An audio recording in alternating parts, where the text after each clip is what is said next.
Michael, because this is an intriguing game, two teams that go about it quite differently. We mentioned the defensive solidity of Spain, not conceding a single goal, but for me it feels like they're sort of still in third gear. It's like you got a sports car, but you're driving around these narrow city streets and you can't really open it up yet. They haven't got to the highway.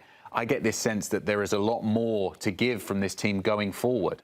Yeah, look, this is a Spanish national team side that when we look back on what they did at the last Euros, I see a lot of similarities in terms of they didn't really come to life up until this very stage. You think of the match against Germany where they just have so many different weapons, and I think that we probably aren't seeing the best Spain in the final third, Adam, especially because you look at the timing of a lot of the injuries, a lot of the key parts that were part of that success at the last Euros. Lamine Yamal coming back from injury right in time for the World Cup. You think of Nico Williams, who, man, when are we going to see him put together a full match? You also think of the likes of Mikel Merino. It's good to see Mikel Merino come in and show why he is so damn good, why he is so effective for both Arsenal and the Spanish national team side. But we always say that defense does what in football and in big matches, right? It wins you championships, it wins you big games.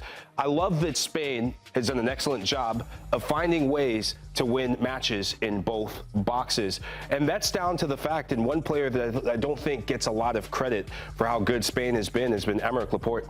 You think of the fact that he is mentoring in real time Pau Cubarsí, who a lot of Spanish football fans probably may have not had him as a starting center back for this Spain team, because in my opinion, he didn't have the best of seasons with Barcelona. But the likes of Laporte, the likes of Marc Cucurella, who looks every bit of the player that is going to Real Madrid at this World Cup, you just really see the Spain side leading from back to front. We also got to give kudos to Rodri, because Rodri is looking like Ballon d'Or Rodri as of late. How do you think they'll feel about playing Belgium compared to playing the US? I don't know how many people genuinely thought the US were going to get past Belgium. That's a conversation for another day. But do you think Spain are happier playing against Belgium, who have just come off a big win against one of the host nations, or playing the US but in the USA? I think Spain don't care who they play. They will play anyone, anywhere, anytime. And I really do believe that the best is yet to come from Spain. And this is almost like this slow-building tidal wave in Spanish football right now at this World Cup, where you see glimpses of what could be and I think where they let themselves down with. You think of a player who's been clinical as hell for the most part whenever he puts a Spain kit on, is Mikel Oyarzabal. Against Portugal, that should have been 2-0 up in the first 15, 20 minutes. It was his worst game by a long way, wasn't Absolutely. He just lacked that cutting edge. He lacked that focus. And you could say the same about quite a few. Lamine Yamal, although he's a teenage sensation, there's been just that final act, that final movement where Spain has let themselves down.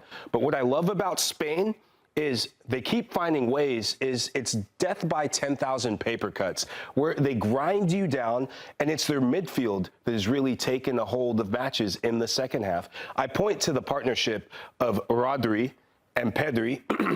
In the Euros, Fabian Ruiz was playing in the midfield. Dani Olmo was coming off the bench. So there's this sense of competition in this Spain side that I love that Luis de la Fuente is really put in, where if you're not playing your best football, and there's only a handful of players that they're not leaving the field as long as they're healthy, it's next man up sort of mentality, and it keeps everyone accountable to come up with a big moment.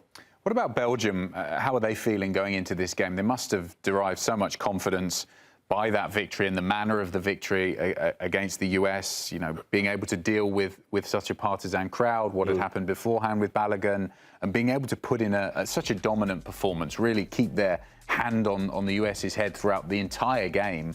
And this, to me, and I think this photo and the celebrations when Lukaku scored the late goal and after the final whistle really showed that we've always spoken about Belgium in the last 15 or so years as a team with great players, but not necessarily a great team. They never look that together. It's just a bunch of individuals. Whereas at this World Cup, it does seem like they have finally come together as a team. Yeah, it's incredible to see Belgian football when it comes to making the quarterfinals. Adam, you look at when they've done it. 2014, they did it. 2018, they did it. And now 2026. So quarterfinalists, minimum, in 3 of the last 4 World Cups. That doesn't get talked about enough. And if you had told me Rudy Garcia would be the architect of this quarterfinal run when they started in the group stage against the likes of Egypt, against the likes of Iran, I would have said, what type of beer or what type of booze are you sipping on? Because you're out of your damn mind. But I'm a big believer in that off-field situations at times can be the best catalyst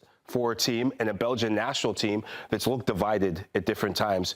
And Rudy Garcia deserves a lot of credit because he was bold in making a bold decision to the lineup he put out against the U.S. men's national team. Kevin De Bruyne was doing what you and I are doing. He sat on the bench. Jeremy Doku, who was fantastic for Manchester City towards the end of the season, although Jeremy Doku went for reasons that he should have gone for, which is to be with his family. You and I, both his dads, definitely applaud that.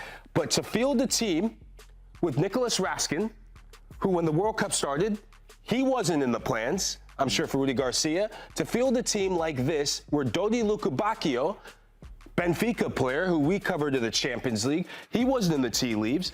It shows a lot of belief in himself as a manager, but also it's a proof that sometimes your best players on paper, your big superstars, if they don't fit what you're trying to do as a team, if they don't fit this culture you're trying to build to get results at the World Cup, then you need to put the players who do fit that. And this Belgium side, they have a newfound resilience. I saw a team that looked more together than I've seen Belgium look in a long, long time against the United States. Does he stick with the same template against Spain in this one? Do you think CDK is going to start up front, Lukaku on the bench again, De Bruyne on the bench, Doku on the bench, or does he push some of those horses onto the pitch for the starting lineup? Yeah, look, Rudy Garcia, listen to me, and maybe don't listen to me, right? I'm not a coach for a reason. I hope to be a coach or involved more closer to the sidelines or touch lines at some point in my life. I've learned from some of the best where they said, if it ain't broke, do not fix it. Do not overtinker, because you finally have a group at this World Cup who are playing for one another. Charles de Ketelaere, he's found himself again. He's one of the most enigmatic players that we cover here at the Golazo Network in Serie, because in the words of Gennaro Gattuso, sometimes maybe good, sometimes maybe, well, not so good. But against the U.S., rather than dropping when the ball's in the final third, rather than being at the top of the box, sometimes you forget he's 6 foot tall. And when you look at players like a Pau Kubarsi who can be erratic when crosses get put in the box, I think he's found a connection with the likes of Leandro Trossard, who deserves a lot of credit. I think he's been excellent at this World Cup. I think his ability to just be durable, his ability to use some of that intelligence in playing in half spaces. If you're Belgium and you want to get after a Spanish national team that's 35 games unbeaten, which is ridiculous, being good in transition, being efficient and effective when you're in the final third, put CDK, he's confident, let him cook, and then bring your super sub in Romelu Lukaku, who lets now 3 goals at the World Cup, which that's the first time a substitute player has ever done that at a World Cup. Do not change anything. Let the first 11 cook. Bring your thoroughbreds off the bench and see if the game's still there for the taking. Yeah, you do wonder if this will be the biggest test for Spain's very solid back line so far at this World Cup.